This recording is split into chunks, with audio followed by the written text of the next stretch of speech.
తాకట్టులో ఉన్న బంగారాన్ని విడిపించి ఆ రోజు ఆన్లైన్ రేటుకే మేము కొంటాం. Sharma gold company. నమస్తే, మీరు చూస్తుంది సుమన్ టీవీ. నేను మీ కీర్తి. అక్టోబర్ 2న సూర్యగ్రహణం ఏర్పడబోతుంది. భారతదేశంలో ఈ గ్రహణం కనబడుతుందా, కనబడట్లేదా? కనబడితే ఏ ప్రదేశాల్లో కనబడుతుంది? మరిక విదేశీయాల పరిస్థితి ఏంటి? ఈ విషయాలని మనకు తెలియజేయడానికి మనతో పాటు ఉన్నారు ప్రముఖ ఆస్ట్రాలజర్ బ్రహ్మశ్రీ నందిబట్ల శ్రీహరి శర్మ గురుగారు. నమస్తే గురుగారు. ఆగర్థావివ సంపృక్తౌ మాగర్థ ప్రతిపత్తయే జగతః పితరౌ వందే పార్వతీ పరమేశ్వరౌ. సదాశివసమారంభాం శంకరాచార్య మధ్యమాం అస్మదాచార్య పర్యంతం వందే గురు పరంపరాం. ఆదిత్యాయ చ సోమాయ మంగళాయ బుధాయ చ గురు శుక్ర శనిభ్యశ్చ రాహవే కేతవే నమః. శృంగేరి జగద్గురు పీఠాధిపతులకి, కంచి పీఠాధిపతులకి నమస్కారములు తెలియచేసుకుంటూ కార్యక్రమాన్ని ప్రారంభిద్దాం. వీక్షించేటువంటి సుమన్ టీవీ ప్రేక్షకులకి ఈ వీడియో అమూల్యమైనటువంటిది. ఎందుకనంటే చాలామంది ప్రేక్షకుల యొక్క అపోహల్ని తొలగించేటువంటి వీడియో. ప్రధానంగా మనం చెప్పుకోదలిసినటువంటిది ఈ యొక్క అక్టోబర్ 2వ తారీఖు రోజున హస్తా నక్షత్రయుక్త ఈ కేతుగ్రస్త సూర్యగ్రహణం అనేటువంటిది మన భారతదేశంలో కనిపించదు. కాబట్టి కనిపించినటువంటి సూర్యగ్రహణానికి సంబంధించినటువంటి నియమాలు పాటించాల్సిన అవసరం లేదు, ఆచారాలు పాటించాల్సిన అవసరం లేదు. నియమాలు అంటే ఏంటమ్మా?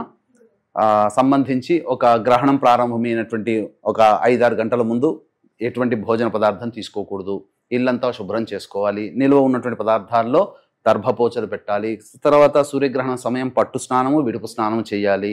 ఆ యొక్క మధ్యకాలంలో ఏ దేవతా మంత్రమైనా ఉపాసన చేసుకోవాలి. తదనంతరం గ్రహణం అయిపోయిన తర్వాత మళ్ళీ ఇల్లంతా శుభ్రం చేసుకోవాలి. దీపారాధన, దేవతామూర్తుల విగ్రహాలు తొలగించుకోవడం, ఇవన్నీ కూడా చేసుకోవాలి. గర్భిణీ స్త్రీలు చూడకూడదు. ఇలాంటి నియమాలు అనేటువంటివి, ఆచారాలు అనేటువంటివి గ్రహణం ఏ ప్రదేశంలో అయితే కనబడుతుందో ఆ ప్రదేశంలో వాస్తవ్యులు, ఆ ప్రదేశంలో నివసించే ప్రజలు పాటించాల్సిన నియమాలు. మన భారతదేశంలో కనిపించదు కాబట్టి ఈ నియమాలు అనేటువంటివి పాటించాల్సినటువంటి అవసరము లేదు. కాబట్టి యథావిధిగా తమ యొక్క దైనందిన కార్యక్రమాలన్నీ చేసుకోవచ్చు. కాకపోతే ఇక్కడ మీకు ఒక క్లారిటీ అనేటువంటిది మీకు తెలియచేస్తాను.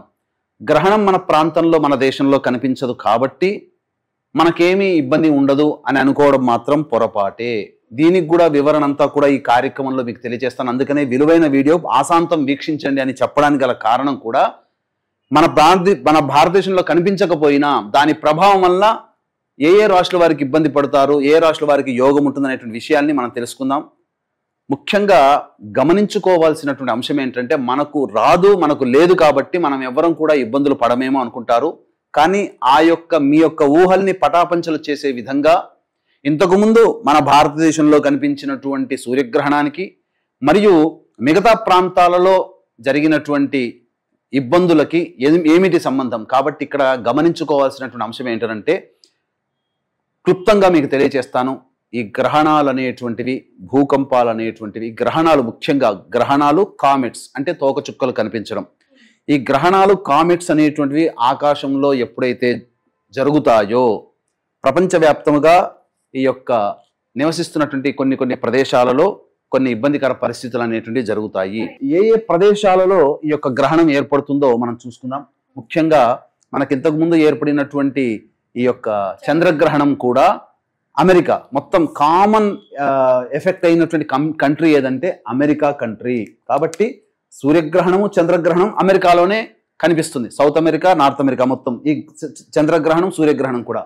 తర్వాత Brazil, Mexico, Peru, New Zealand, Canada, Australia, పార్షియల్గా న్యూజిలాండ్, అలాగే అర్జెంటీనా, చిలీ, పరాగ్వే, ఉరుగ్వే, ఈ దేశాలలో ప్రధానంగా ఈ సూర్యగ్రహణం కనిపిస్తుంది. కాబట్టి ఈ దేశాలలో నివసించేటువంటి భారతీయులు ఎవరైతే ఉంటారో వాళ్ళు ఆచార నియమాలు పాటించాలి. ఎందుకంటే ఇతర దేశస్తులు వాళ్ళకు ఈ యొక్క సూర్యగ్రహణం అది ఒక ఆకాశంలో అద్భుతంగా చూస్తారు తప్ప దీన్ని ఒక శాస్త్రీయంగా ఆలోచన చేసేటువంటి విధానం మన భారతీయులకు ఉంది. కాబట్టి ఈ దేశాలలో నివసించే అనగా America, Brazil, Mexico, Peru, New Zealand, Canada, Australia, New Zealand, అలాగే అర్జెంటీనా, చిలీ, పరాగ్వే, ఉరుగ్వే, ఈ దేశాలలో నివసిస్తున్నటువంటి భారతీయులు మాత్రము ఈ యొక్క గ్రహణ సంబంధించినటువంటి పట్టు విడుపు నియమాలు, గ్రహణ సంబంధించినటువంటి ఆచార నియమాలు ఇంతకుముందు చెప్పుకున్నట్టుగా అవన్నీ పాటించి తీరవలసిందే. మన భారతదేశంలో కనిపించదు కాబట్టి భారతదేశంలో పాటించాల్సినటువంటి అవసరం లేదు నియమాలు, ఆచారాలు. అయితే మనకు అదర్ కంట్రీస్లో ఏ టైమింగ్స్లో ఉంటుందంటే ఒక్కొక్క కంట్రీ ఒక్కొక్క టైం జోన్లో ఉంటుంది. కాబట్టి కామన్గా మనం తీసుకునేటువంటిది మనం చూసుకున్నట్లయితే మధ్యాహ్నం 3:42 నుంచి ప్రారంభమై రాత్రి 9:47 వరకు ఉంటుంది. అంటే సుమారు 6 గంటల వరకు ఉంటుంది. ఇక్కడ ఒక విచిత్రం ఏంటనంటే గమనించాల్సినటువంటి వీక్షించేటువంటి ప్రేక్షకులు కూడా సూర్యగ్రహణం ఎప్పుడు కూడాను సూర్యుడు ఉన్నటువంటి సమయంలోనే, చంద్రగ్రహణం ఎప్పుడు కూడాను చంద్రుడు ఉన్నటువంటి సమయంలోనే. కానీ ఈ యొక్క అక్టోబర్ 2వ తారీఖు రోజున ఏర్పడేటువంటి సూర్యగ్రహణం అనేటువంటిది మనకు మధ్యాహ్నం 3:42 ప్రారంభమై రాత్రి 9:47 వరకు, అంటే చంద్రోదయం అయిన తర్వాత కూడా ఈ యొక్క సూర్యగ్రహణం ఉంది. అంటే అసాధారణమైనటువంటి సూర్యగ్రహణము. ఈ అసాధారణమైనటువంటి సూర్యగ్రహణం ఎప్పుడైతే వస్తుందో అది ప్రకృతిలో కూడా అసాధారణమైనటువంటి సంఘటనలు జరుగుతాయి. అందుకనే మనం ఇంతకుముందు చెప్పుకున్నట్టుగా ఈ యొక్క అమెరికా మోస్ట్ ఎఫెక్టెడ్ కంట్రీ కాబట్టి, కెనడా కూడా, కాబట్టి మెక్సికోలో అంటే సూర్యగ్రహణం చంద్రగ్రహణం ఈ భాద్రపద మాసంలో వచ్చినటువంటిది అమెరికా కెనడా ఈ 2 దేశాలలో అనగా మెక్సికోలో ప్రారంభమైనటువంటి హెలిన్ తుఫాను అమెరికా ఇన్ఫర్మేషన్ అందింది. 530 కిలోమీటర్ల వేగంతో ఎప్పుడూ చవి చూడనటువంటి ప్రకృతి విపత్తు అక్కడ అమెరికా ప్రాంతంలో, ఫ్లోరిడా ప్రాంతంలో ఆ ప్రాంత వాస్తవ్యులు ఎదుర్కొంటున్నారు. ప్రకృతి విపత్తులు వస్తాయి. ఇంకా చెప్పాలి అని అంటే నవంబర్ మాసంలో, నవంబర్ ఎండింగ్లో భూకంపాలు వచ్చే అవకాశం ఉంది గ్రహాల యొక్క స్థితిగతులను బట్టి. అది మనం కొన్ని ఛానల్స్లో కూడా చెప్పుకున్నాం, లైవ్ డిబేట్లో చెప్పుకున్నాం. కాబట్టి నవంబర్లో కూడా ప్రకృతి విపత్తులు, ఆ గ్రహాల వీక్షణ, దీనికి సంబంధించిన వీడియో మళ్ళీ మనం ప్రత్యేకంగా చేసుకున్నాం. కాబట్టి ఇండియా టైమింగ్స్కి వచ్చేసేసరికి 2వ తారీఖు రోజున రాత్రి 9:13 నుంచి 3వ తారీఖు తెల్లవారుజామున 3:17 వరకు మన ఇండియా టైమింగ్స్లో ఉంటుంది. కాబట్టి వీక్షించేటువంటి ప్రేక్షకులు ఈ సంబంధించినటువంటి విషయాల్ని దృష్టిలో పెట్టుకొని తగు జాగ్రత్తలు, నిర్ణయాలు తీసుకోవాల్సిందిగా చెప్పవచ్చు. సూర్యగ్రహణం అనేటువంటిది ఇంతకుముందు మనం చెప్పుకున్నట్టుగా మన భారతదేశంలో కనిపించకపోయినప్పటికీ కూడా భారతదేశంలోని ఈ యొక్క సూర్యగ్రహణం అనేటువంటిది కన్యా రాశిలో ఏర్పడుతుంది. కాబట్టి కన్యా రాశిని బేస్ చేసుకుని కొన్ని రాశుల్లో జన్మించినటువంటి వాళ్ళకి దీని యొక్క ఎఫెక్ట్ అనేటువంటిది పడుతుంది. ఇది ప్రపంచవ్యాప్తంగా జరిగేటువంటి సంఘటన కాబట్టి ప్రపంచవ్యాప్తంగా నివసిస్తున్నటువంటి ప్రజలందరి మీద కూడా ఈ యొక్క దుష్ప్రభావాలు ఉంటాయి. భారతదేశము దీనికి ఏమీ అతీతము కాదు, అందులో నివసిస్తున్న ప్రజలకి ఏమీ ఎగ్జంప్షన్ కాదు.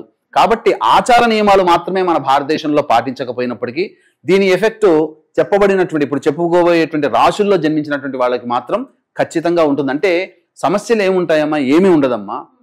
ఒక వ్యక్తి ఉదాహరణకి కన్యా రాశిలో జరుగుతుంది. కన్యా రాశిలో జన్మించినటువంటి వ్యక్తి ఏదైనా తన సంకల్పం చేసుకున్నటువంటి పనికి ఆటంకాలు ఎక్కువగా రావచ్చు. అది సమస్యే కదా. అంటే సమస్య అనగానే ఇక మనుషులు ప్రాణాలే పోతాయని కాదు. ఇక్కడ సమస్య అనంటే తాను ఏ పని చేస్తుంటాడో ఆ పనులలో ఎక్కువ మామూలుగా వచ్చే 1-2 ఆటంకాల కంటే 10ల సంఖ్యలో ఆటంకాలు వచ్చి విపరీతమైన కష్టం పడాల్సి వస్తుంది. అది సమస్యే కదా.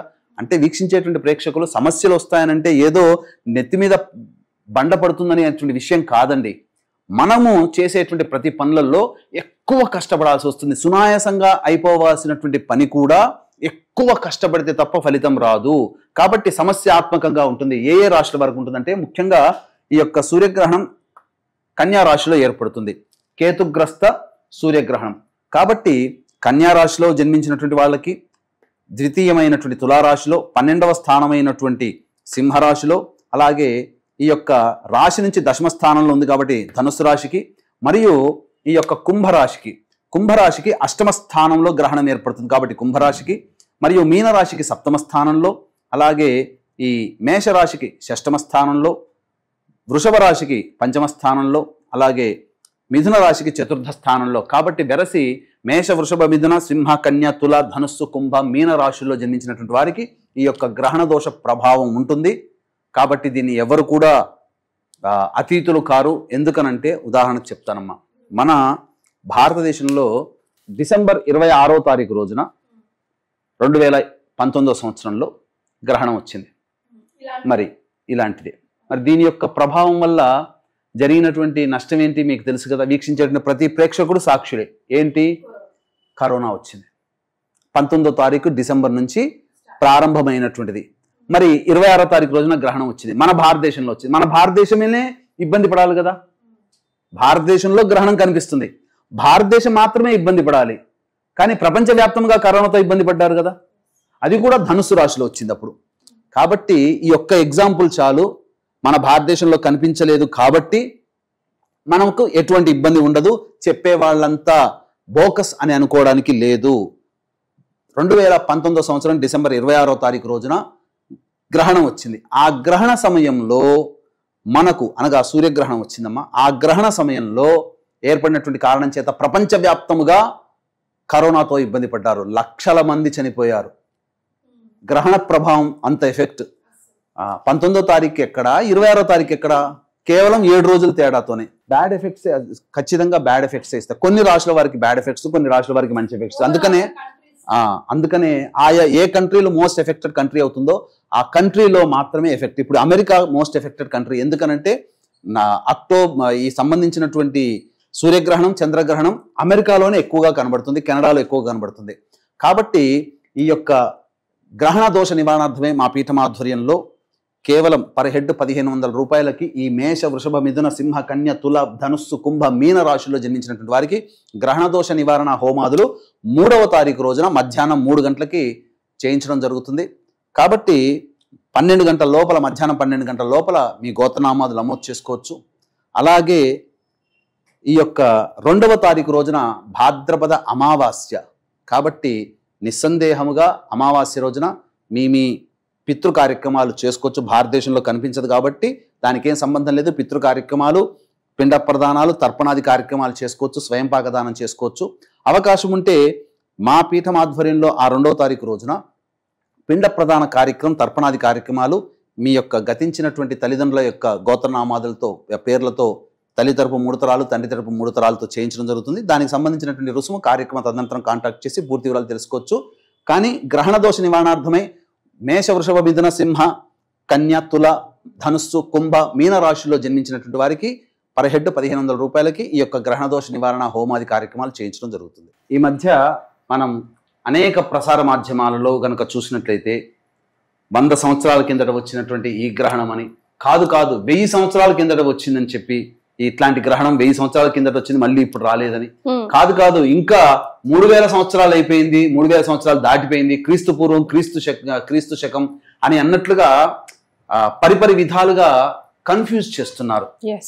కాబట్టి మీకందరికీ కూడా మీ యొక్క అనుమానాలకి, సందేహాలకి, మీరు ఇప్పటి వరకు అనుకున్నది 1000 సంవత్సరాల కిందట వచ్చింది, 100 సంవత్సరాల కిందట వచ్చింది, మళ్ళీ ఇప్పుడు వస్తుంది అని అనుకునేటువంటి వాళ్ళకందరికీ కూడా కనువిప్పు కలిగేలాగా మీకు కొన్ని విషయాలు నర్మగర్భంగా కాదు, మీకందరికీ కూడా వాస్తవాలు మీకు తెలియచేస్తాను.